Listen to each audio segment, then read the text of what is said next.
Jésus s'est positionné en sorte que les personnes qui le reçoivent, c'est ceux qui se préparent. Amen. Bien compris? Ok. C'est que Jésus s'est positionné d'une manière reçu que par les personnes qui se préparent.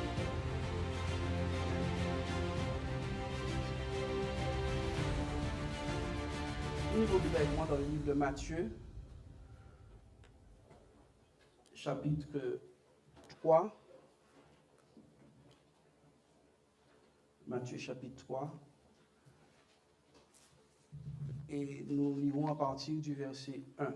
Matthieu chapitre 3. Et à partir du verset 1. En ce temps-là, parut Jean-Baptiste, prêchant dans le désert de Judée. Il disait, « Repentez-vous, car le royaume des cieux est proche. » Amen. Alors,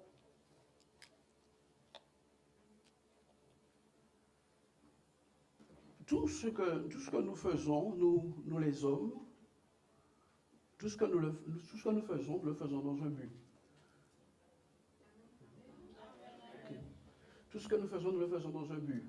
Tout ce que nous faisons sans but, sans raison, c'est que nous sommes en train d'être sans raison surtout.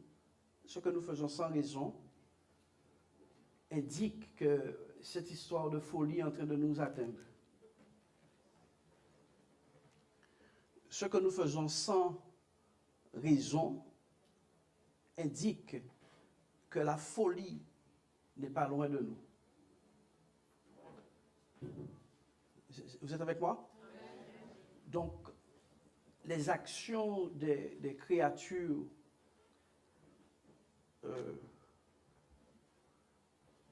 de toute créature avec un certain bon sens sont des actions réfléchies. Animaux, hommes, même les plantes. Donc il y a une certaine réflexion,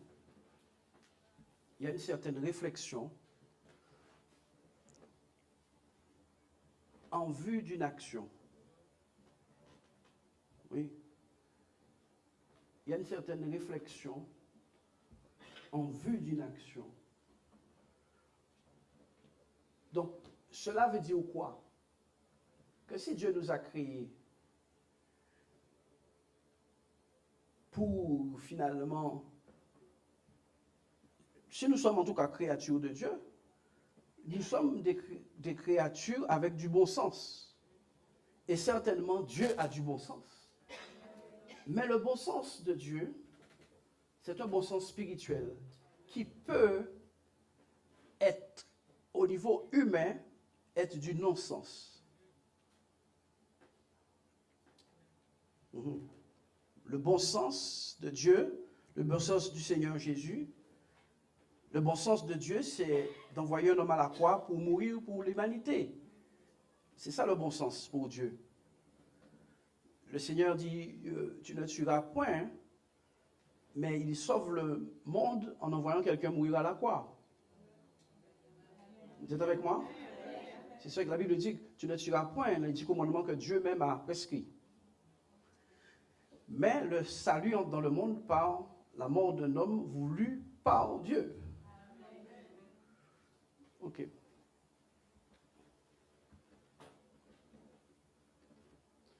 Alors, en ce temps-là apparut un homme du nom de Jean-Baptiste qui avait été envoyé, dites avec moi, envoyé par le Seigneur.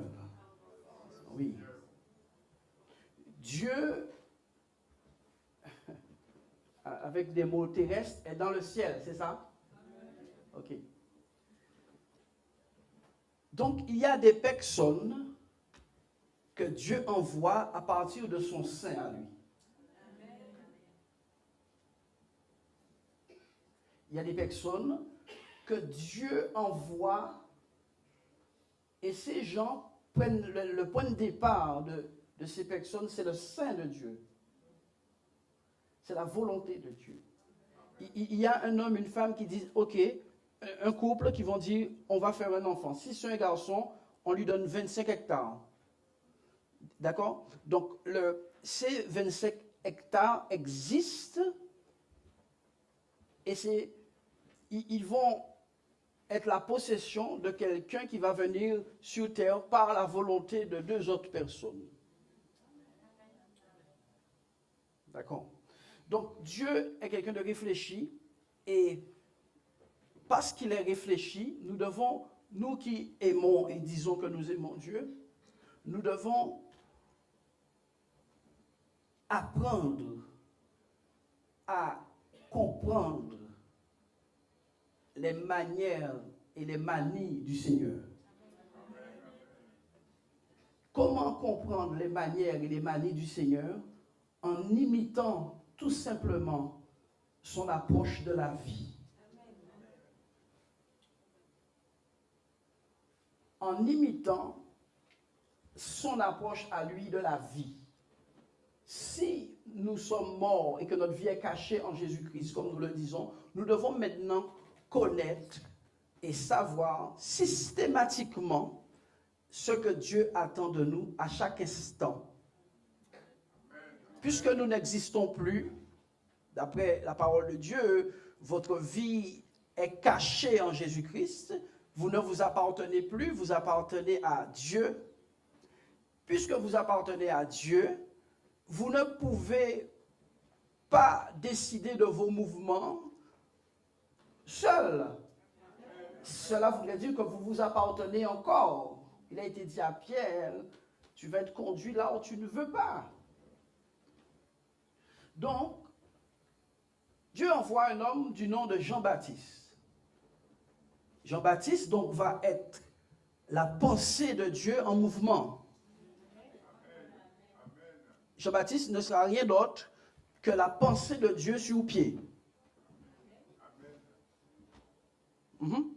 Jean-Baptiste va être la pensée de Dieu en mouvement. Donc Jean-Baptiste n'est pas un homme. Jean-Baptiste est un message.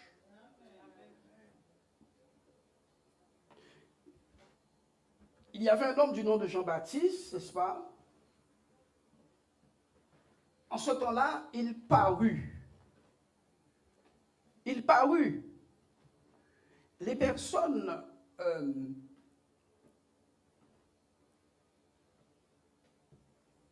que Dieu envoie apparaissent. Je vais m'expliquer. Les personnes que Dieu envoie apparaissent. Ils ne sont pas dans la foule. La foule existe et les envoyés apparaissent. Vous n'avez pas remarqué ce monsieur bizarre qui a apparu dans votre quartier? Y a-t-il quelqu'un avec moi? Vous n'avez pas vu, il y a un monsieur qui habite dans la 4e maison à droite. Il est bizarre. Et tout le monde le connaît. Il a apparu. Dis avec moi, Dieu est le Dieu de l'apparition. Oui. Donc, Jean-Baptiste va apparaître. La Bible dit que en ce temps-là, parut Jean-Baptiste prêchant dans le désert. Jean-Baptiste va prêcher là où on l'a missionné d'aller prêcher. Amen. Jean-Baptiste va prêcher à l'endroit où on lui a donné une mission. Géographiquement, tu vas dire ça, à cet endroit-là. Oui, tu vas dire ça. Et voici où tu vas le dire. Est-ce que quelqu'un est avec moi? Donc, l'instrument de Dieu ne décide pas où il va et ce qu'il dit.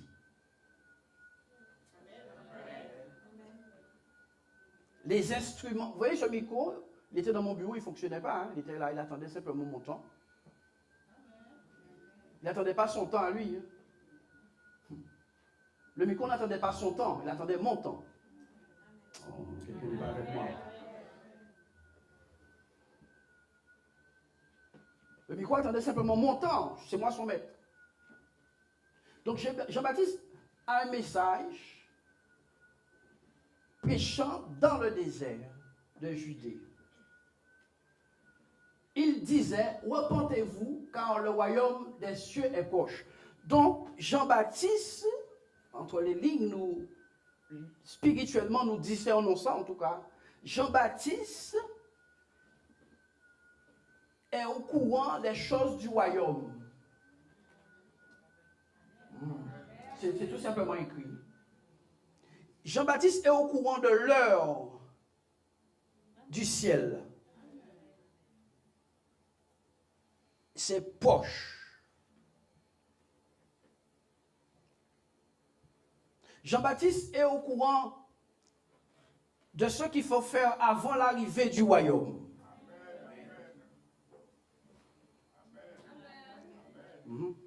Il est au courant de ce qu'il faut faire avant l'arrivée du royaume.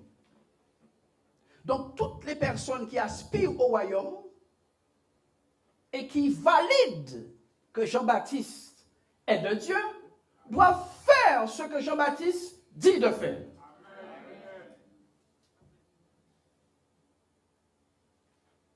Ils doivent tout simplement faire. Ils ne doivent pas comprendre, essayer de comprendre. Parce que si tu vas en Chine, tu ne comprendras pas ce qu'on te dit. Tu vas devoir tout simplement par la foi accepter qu'on te dise que la gare que tu cherchais par là avec juste des signes.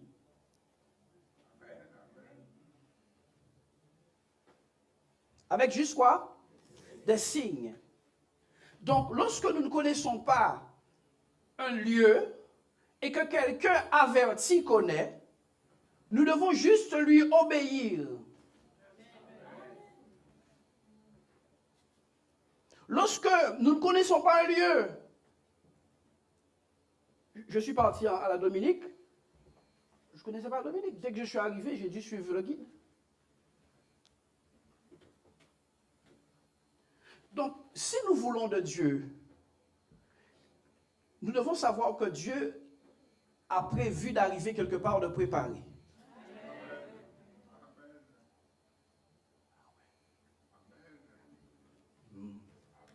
Ah oui, frère.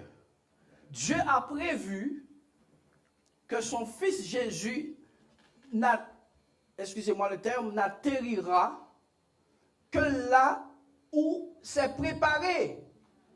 Le Seigneur ne peut pas dire préparer le chemin du Seigneur et qu'un grand nombre ne prépare pas le Seigneur et ils attendent le Seigneur. Amen. Dieu serait en contradiction avec ses propres instructions.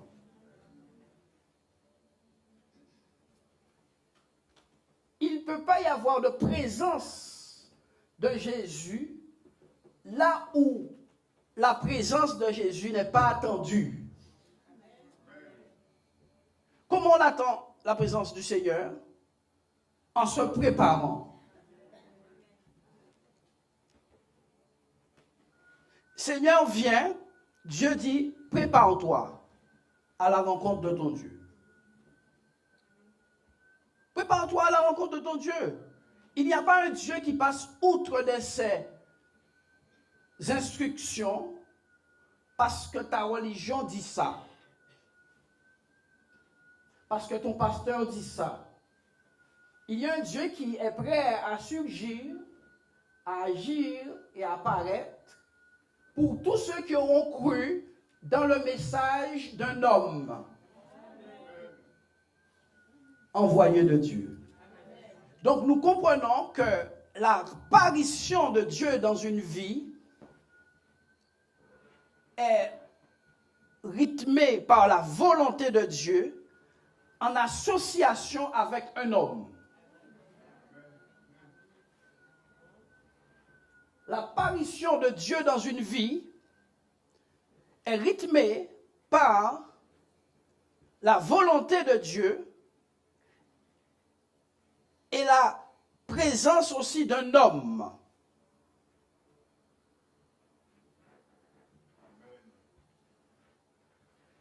Oui. Tu veux savoir si le Seigneur a un œil sur toi, sœur? La sœur que j'ai appelée tout à l'heure. Tu veux savoir si Dieu a un œil sur toi?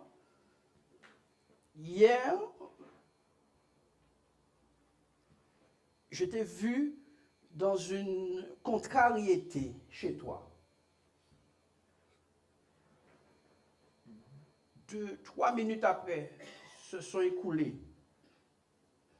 On m'a envoyé un message pour me dire qu'il y a une contrariété. 3 minutes après. Ça veut dire quoi? Que Dieu a un regard sur toi. Donc, bon courage.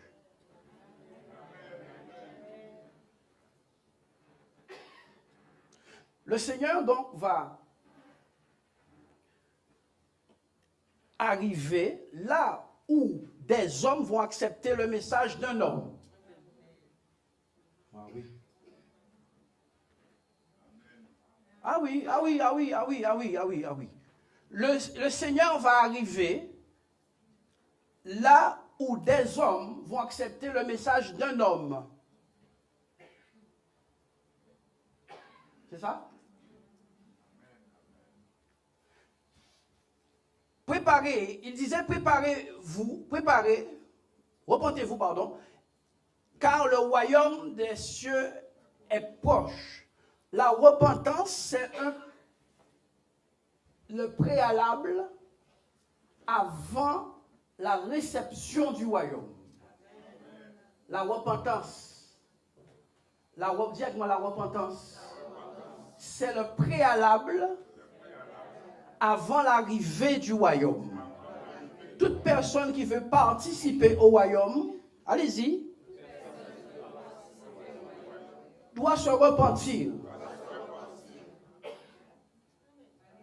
Pas dire Seigneur viens, sans faire ce que Dieu dit de faire pour qu'il vienne. Donc le mot repentance doit être compris. Que signifie la repentance? La repentance signifie demander pardon à Dieu pour les péchés. La conversion veut dire se détourner de ses péchés pour passer à un autre style de vie. On peut se repentir sans être converti. Je peux te demander, parce que la repentance c'est pardon. Je peux te demander pardon 1000 fois sans changer. Je peux te demander pardon 1000 fois sans changer. La boîte à pardon ne s'épuise pas. Mais la conversion est irrémédiable. Quelqu'un n'a pas compris ce que je dis. La conversion est irrémédiable. On ne peut plus retourner au franc. Nous sommes passés à l'euro. N'est-ce pas? Bon, maintenant, nous comprenons que la repentance, la conversion, le message de Jean-Baptiste emmène les hommes dans un chemin sans retour. Bon, écoutez ce que je vous dis. La repentance et la conversion, dit les frères de telle contrée se sont convertis. On ne va plus trouver de francs dans leur zone. On va trouver des euros. Donc la conversion, il y a des choses que nous appelons conversion. Je suis converti, tu es converti, il est converti, nous sommes convertis. Ok, mais une conversion réelle ne laisse aucune trace de l'ancienne monnaie. Est-ce qu'on met encore les prix en francs sur les étiquettes? On ne fait plus ça? D'accord. Mais ça a duré pendant un temps. Ok. La conversion est totale. Donc, Jean-Baptiste connaît et sait comment et quoi dire aux gens pour qu'ils reçoivent Dieu.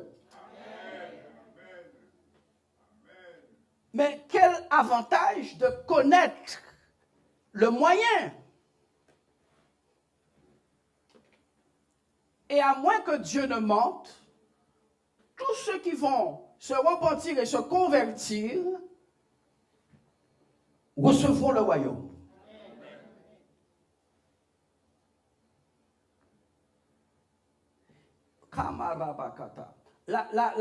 Le royaume donc avance à petits pas.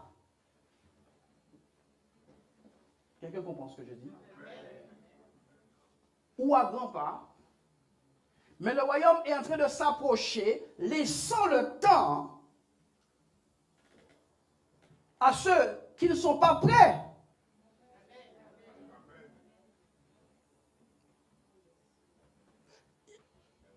De se préparer. Dieu, dans son amour, a dit, Noé, prépare une arche.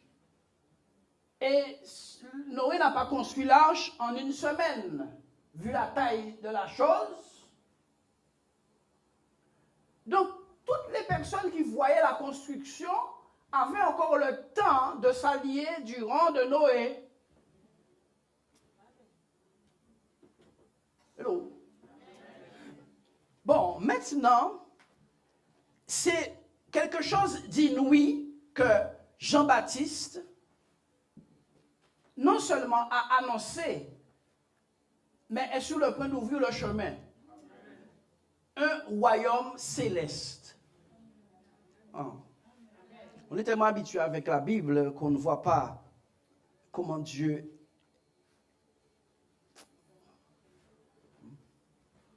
Qu'est-ce que quelqu'un de converti et de repenti est sur le point de recevoir?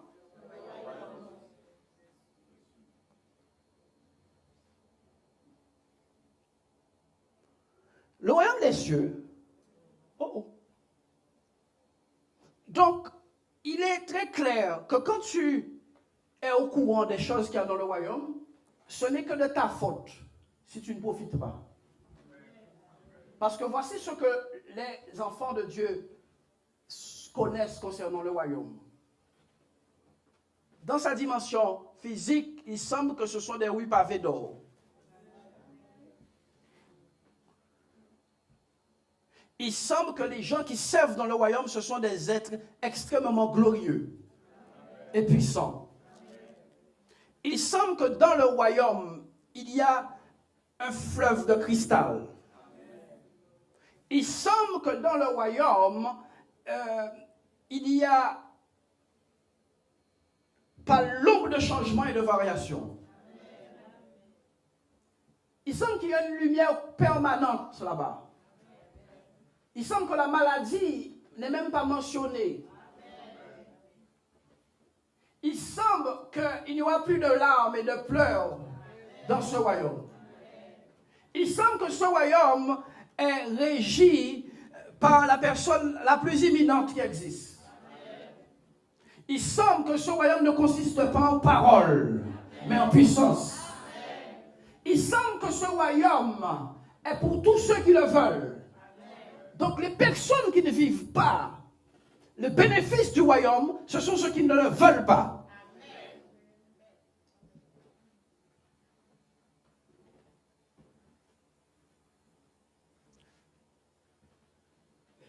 Le royaume, le message de Jean-Baptiste, c'est repentez-vous parce que bon Dieu a vu.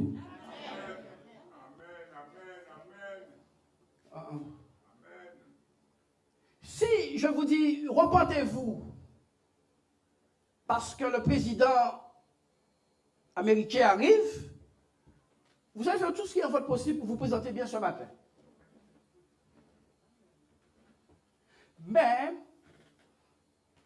quand il s'agit du Seigneur, la chose est plus légère. Le royaume de Dieu et le royaume des cieux, c'est de la démesure dans toutes les mesures. Le royaume de Dieu et le royaume des cieux, c'est de la démesure dans toutes les mesures. Tout ce qu'on peut mesurer dans le royaume est démesuré. Quelqu'un n'a pas compris ce que j'ai dit? Tout ce qu'on peut mesurer dans le royaume est sans mesure. L'amour est sans mesure dans le royaume. La puissance est illimitée. La grâce est surabondante. Ouais. Et le Dieu de ce royaume même est au-dessus de tous les cieux.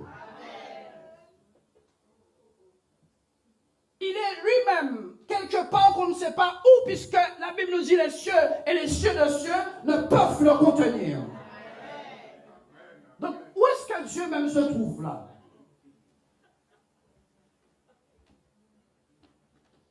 les cieux et les cieux de cieux ne peuvent pas le contenir. Donc, où est-ce qu'il est? Et on a juste proposé aux gens de se repentir et de se convertir pour avoir accès à tout ce que je viens de citer.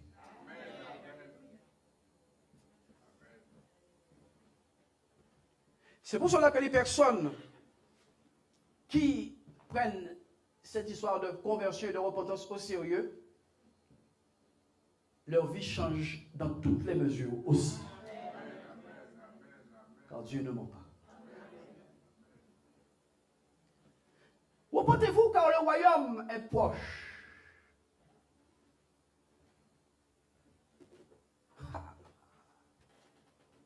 Lisons. Jean est celui qui avait été annoncé par Ésaïe le prophète lorsqu'il dit « C'est ici la voix de celui qui crie dans le désert. » Donc, Jean avait été annoncé par Ésaïe le prophète. Jean est quelqu'un qu'on a annoncé sa venue. Encore un intermédiaire entre Dieu et les hommes. Qui a compris ce que je viens de dire? Souvent, nous voulons entendre la voix de Dieu direct. Dieu ne fait pas ça. Dieu ne fait pas ça, chrétien. Si Dieu parle en direct, on va trouver ton oreille loin de ton corps. Amen.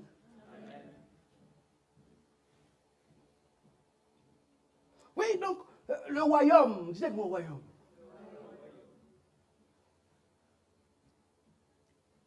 Jean est celui qui avait été annoncé par le prophète Ésaïe. Le prophète, par Ésaïe le prophète, lorsqu'il dit, c'est la voix de celui qui crie dans le désert. Donc, où est-ce que Dieu a mis la voix? C'est dans le désert. Donc, toutes les personnes qui entendront la voix de Dieu, ce sont ceux qui croiront que Dieu peut parler dans un désert. Et que c'est précisément dans le désert que Dieu parle. Le désert, donc, est un lieu propice à l'arrivée de la voix de Dieu. Le désert. Nous sommes dans un monde, et c'est un monde de ténèbres, il faut le savoir. Hein? Et quand nous regardons où Dieu a placé le tabernacle, il ne l'a pas placé aux alentours de la ville et des oasis. Le tabernacle est placé dans le désert. La voix de Dieu, Dieu a prévu que sa voix s'entende dans le désert. Quel que soit ce que tu passes, frère, sœur, la chose s'appelle un désert. Dieu va te dire et a prévu de te dire des choses si tu es prêt à l'entendre là. Tous ceux qui veulent sortir de leurs épreuves pour entendre Dieu se détournent de la méthode de Dieu.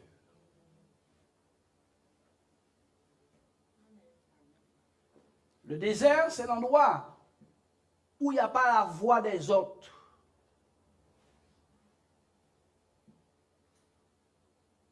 Le désert, c'est l'endroit où seulement ceux qui ont décidé d'y aller, y vont.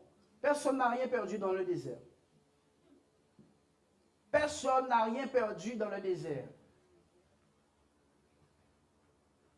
Donc Dieu a prévu d'annoncer le royaume aux hommes dans leur désert. Qui passe par un désert ici? Ok. Tu es exactement là où Dieu t'attendait.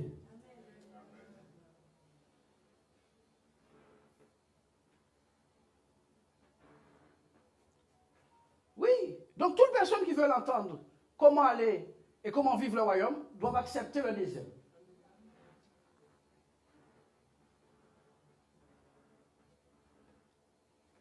c'est ici la voix de celui qui crie dans le désert. La voix de Dieu est donc extrêmement audible dans le désert.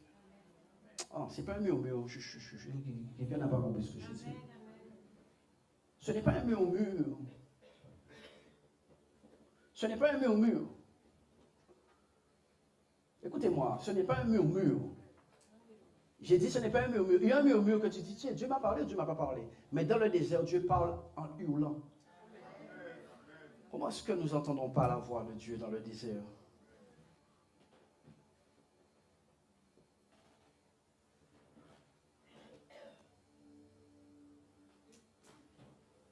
Si la voix du désert, c'est une voix hurlante, comment est-ce que nous ne l'entendons pas? Comment est-ce qu'on n'entend pas? Dieu a bien fait les choses. Qu'est-ce que Jean-Baptiste dit dans le désert? Revenez à Dieu. Revenez à Dieu. Vous savez pourquoi les gens ne sont pas dans le désert? Ils veulent sortir du désert. Oh, le désert n'est pas fait pour sortir dedans. Le désert est fait pour augmenter ta fréquence et retourner à Dieu. Quelqu'un n'a pas compris ce que je dis. Le désert est fait pour que tu retournes à Dieu.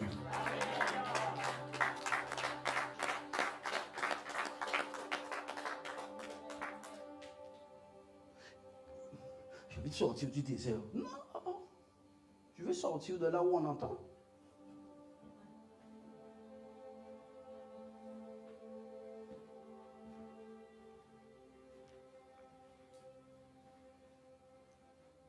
Le désert, c'est un lieu où Dieu attend tous ceux qui veulent entendre sa voix.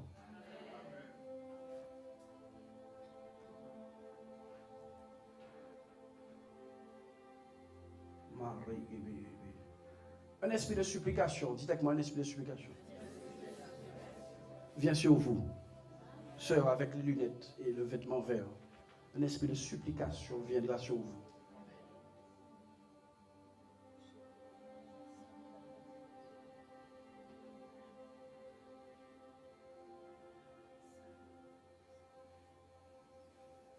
Dieu est sur le point d'apparaître. Écoutez.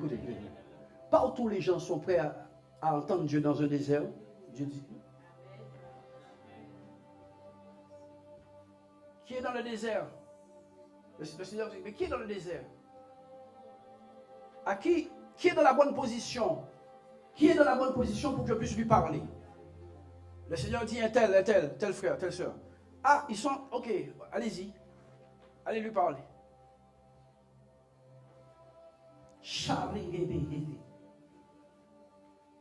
Le désert, c'est le lieu. Toi qui passes par ton épreuve, sœur, toi qui passes par le désert, Dieu ne t'a jamais parlé de ta destinée avec autant de fréquence que ces jours-ci, que maintenant, que cette saison. Jamais. Je n'ai pas besoin d'être dans ta vie pour le savoir. Le fait que tu es dans le désert, cela indique que Dieu te parle beaucoup. Le désert, voici ce qu'on dit aux gens dans le désert. Reviens à Dieu. Et les personnes sont dans le désert et ils disent, on va sortir du désert là. C'est pas pour ça que le désert est fait. Si tu es un chrétien, le désert n'est pas fait pour sortir.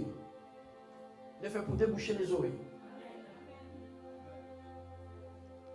C'est une voix criante qui dit, venez à Dieu. C'est un hurlement, frère.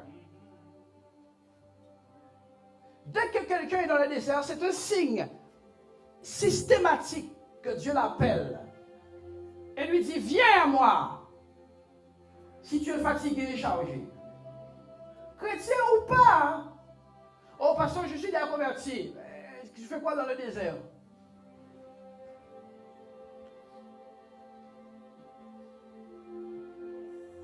C'est comme ça qu'on joue au piano, frère, comme ça.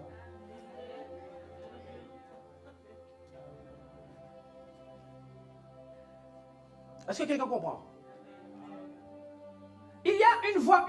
Qu'est-ce que tu entends dans le désert? Les gens veulent entendre. Bon, qui a qu'à sortir dans le problème ça?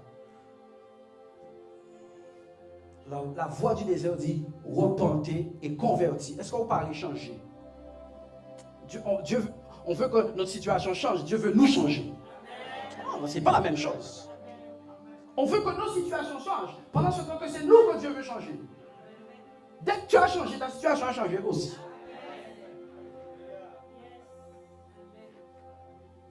Moi, je veux vivre ton nom, moment d'amour, avec vous, avec vous. Moi, je veux vivre ton nom, moment d'amour, avec vous, avec vous. Avec vous, moi senti bien l'air touché, non moins tressailli, moi vais vivre en or, moment d'amour, avec vous, Jésus, moi vais vivre en or, moment d'amour, avec. C'est ici la voix de celui qui crie dans le désert. Qu'est-ce que tu entends dans le désert? Qu'est-ce que tu veux entendre?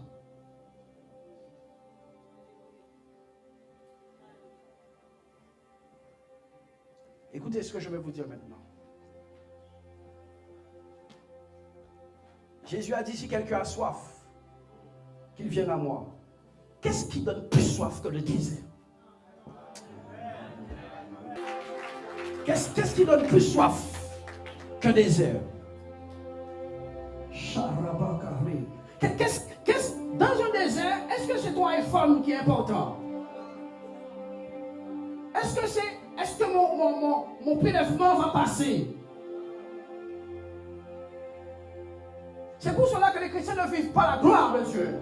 Parce que leur désert ne leur sert de rien. L'apôtre Paul a dit, je crains que l'épreuve ne vous ait servi à rien.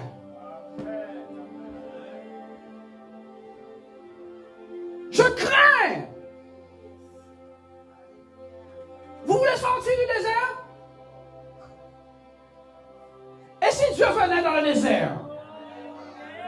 Et si vous invitiez dans le désert?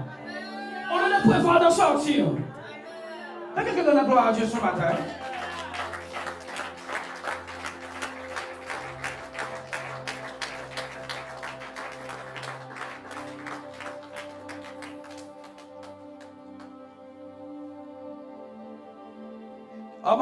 Il a conduit ces gens à lui. Frère, il les a conduits dans le désert. Il les a conduits.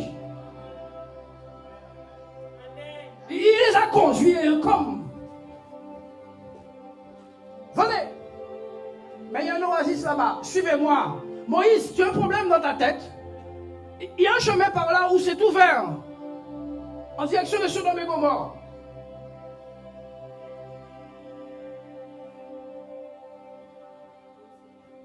Le Seigneur a dit, c'est par le désert. Il a dit, je ferai jaillir des ruisseaux sur la terre desséchée. Pour que Dieu fasse un miracle, il faut que tu aies un contexte. Quelqu'un n'a pas compris ce que je dis. Pour que Dieu fasse un miracle, il faut que tu aies un contexte.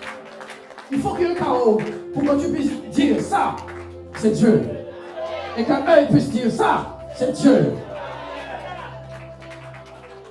Qui veut sortir du désert? Le Seigneur a dit dehors les lâches.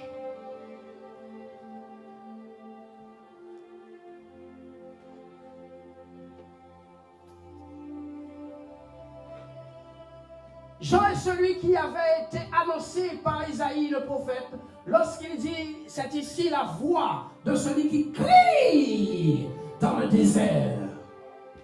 Dans le désert, la voix de Dieu est exactement audible. Et vous savez ce qu'elle dit unanimement?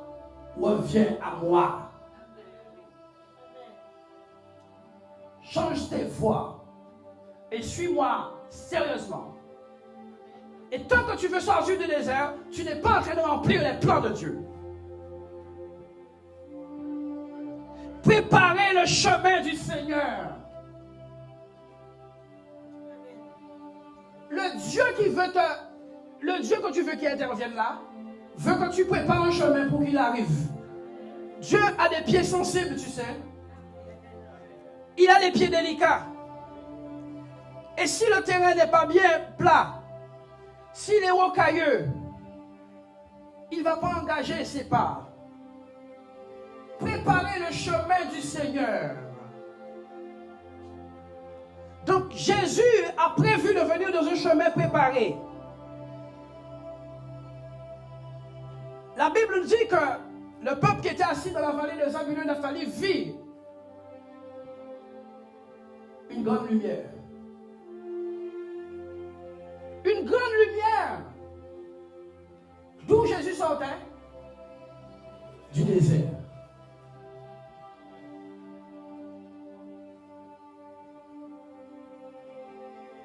Préparez le chemin du Seigneur. Aplanissez ses sentiers. Tout ce qui est élevé dans ta vie, que Dieu n'aime pas, abaisse cette chose. Toi, fais-le, toi. C'est pas Dieu c'est toi qui dis, ça c'est trop élevé dans ma vie. Cette chose que Dieu n'aime pas, elle est trop élevée. Aplanissez les sentiers. Jésus ne fait pas d'effort.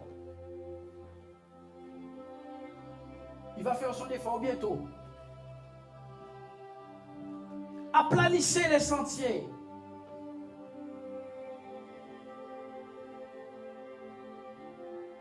Jean avait un vêtement de poil de chameau et une ceinture de cuir autour des reins. Il se nourrissait de sauterelles et de miel. Ceux qui entendent la voix de Dieu dans le désert, ce sont ceux qui écoutent. Ce sont ceux qui écoutent dans la bouche d'un homme des choses inattendues.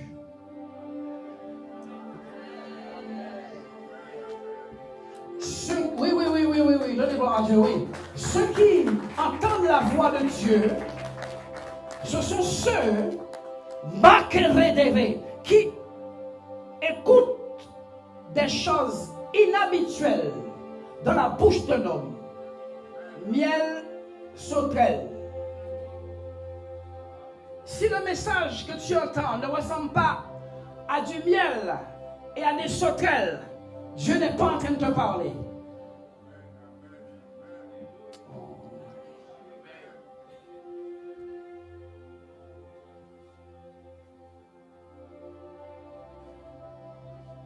Jean-Baptiste se nourrissait de ce que le commun n'irait pas à manger. Le miel, oui, mais les sauterelles.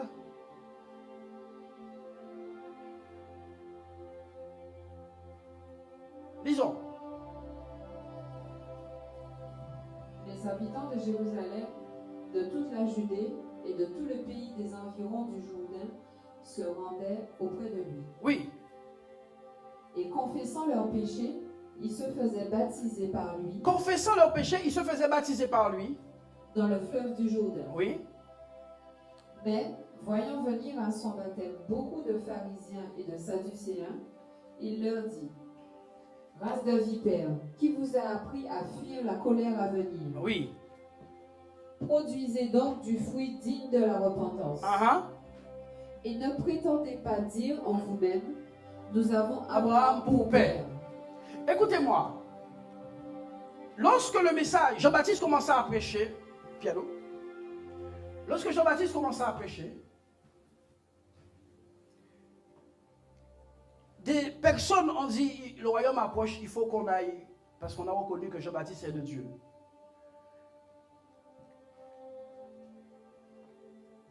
Et il se faisait baptiser. Mais ils ne se repentaient pas. Beaucoup se font baptiser, se repentent pas. Repentez-vous. Et les gens disent, nous allons nous faire baptiser pour échapper. Tu n'échappes pas. Tu veux fonctionner dans la société, deviens des euros. Tu veux fonctionner dans la société, deviens euro. Si tu veux rester franc, tu ne pourras pas fonctionner dans cette société. Si tu veux fonctionner dans cette société, il faut devenir euro. Pas dire je suis un euro. Il faut devenir un euro.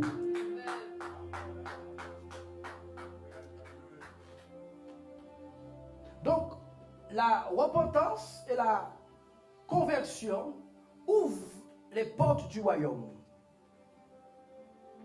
Bon, maintenant,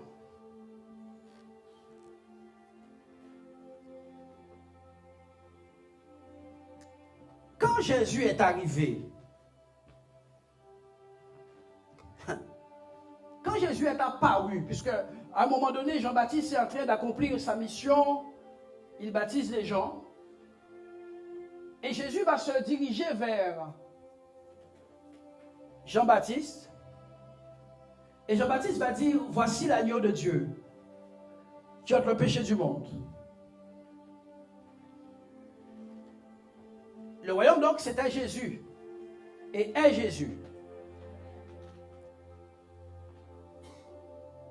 Comment ça se fait que ce Jésus arrive de manière aussi simple?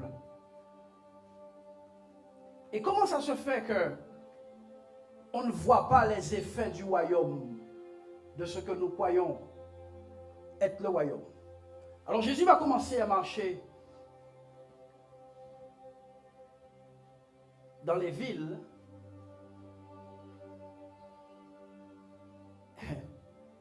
Et la première chose qu'il fait, il va dans un mariage.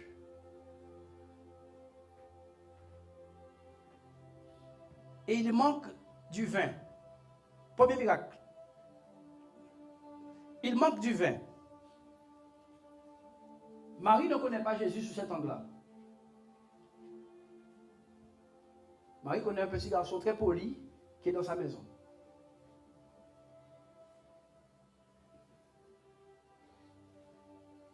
Et Jésus arrive dans ce mariage, il manque du vin. Il dit, allez me prendre de l'eau. Prenez-moi de l'eau. Et pas n'importe laquelle. Celle avec, on lave les pieds avec.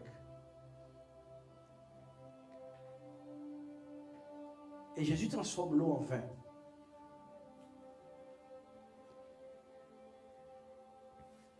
Les choses du royaume commencent à se manifester.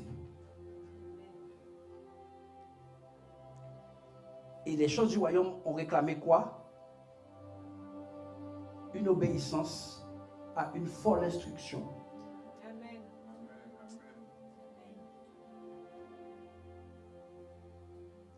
Le royaume s'est manifesté pour une seule raison. Parce que des gens n'ont pas bougonné qu'on leur a dit d'aller prendre les pots avec lesquels on lave les pieds.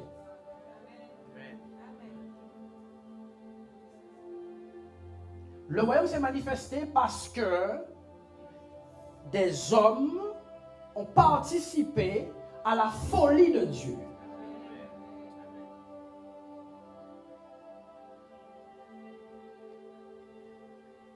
Et à partir de ce jour, tous ceux qui vivent l'attouchement du royaume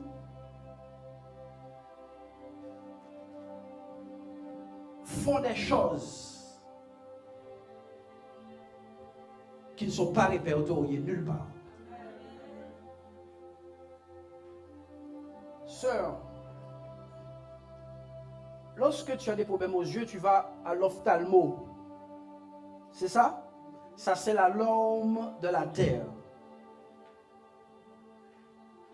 Avec le royaume, quand tu as des problèmes des yeux, on crache sur toi et on fait de la boue et on met sur tes yeux. Le royaume.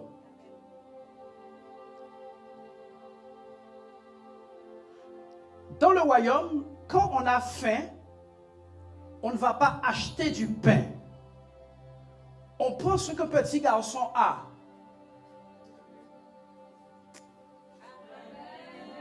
Et on le multiplie. Oh. Dans le royaume, quand la mer est agitée, On n'appelle pas l'hélicoptère Dragon de la sécurité civile. On appelle Jésus et il marche sur l'eau à notre rencontre dans le royaume. Si quelqu'un n'accepte pas la folie de Dieu,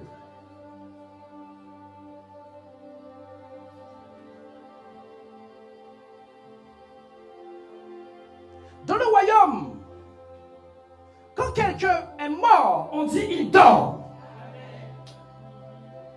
L'apôtre Paul a dit, ne savez-vous pas que ceux qui sont là-bas dorment?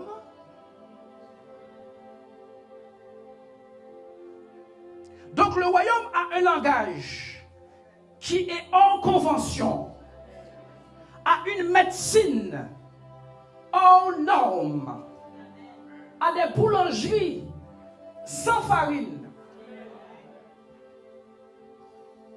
Les soldats du royaume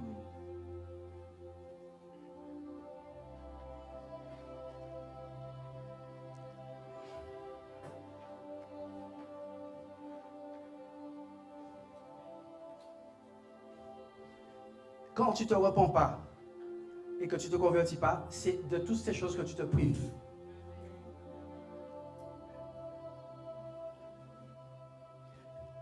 Quand tu ne te repens pas et tu ne te convertis pas, c'est de toutes ces choses que tu te prives.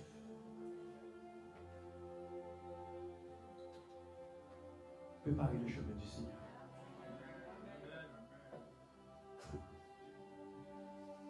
Au bout de quelques temps, des hommes ont commencé à marcher avec Jésus.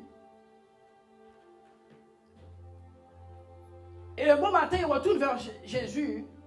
Jésus, Jésus, qu'est-ce qu'il y a, les gars? Même les démons nous sont soumis.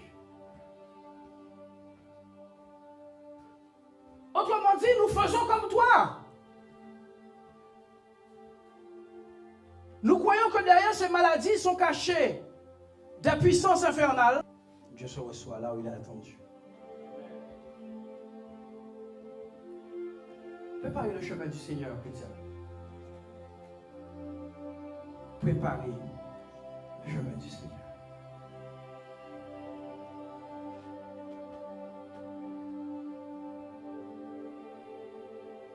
Le désert provoque une soif vitale.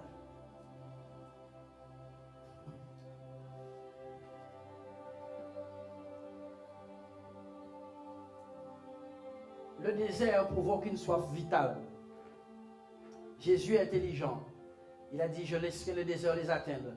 Automatiquement, il viendra la source que je suis. Jésus s'est constitué comme une source parce qu'il sait que ce monde, c'est un monde de désert.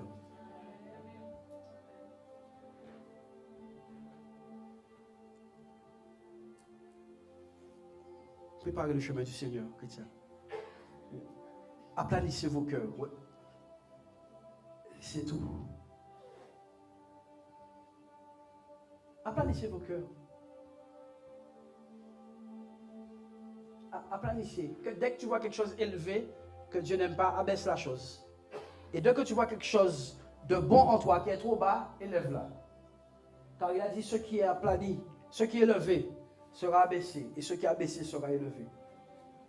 Vous voyez des bonnes choses en vous, mais elles ne sont pas assez nombreuses, élevez-les. Augmentez-les. Et vous voyez des choses en vous qui ne sont pas bonnes, mais qui prennent trop de place, abaissez-les. Préparez le chemin du Seigneur. Mettez-vous debout avec moi.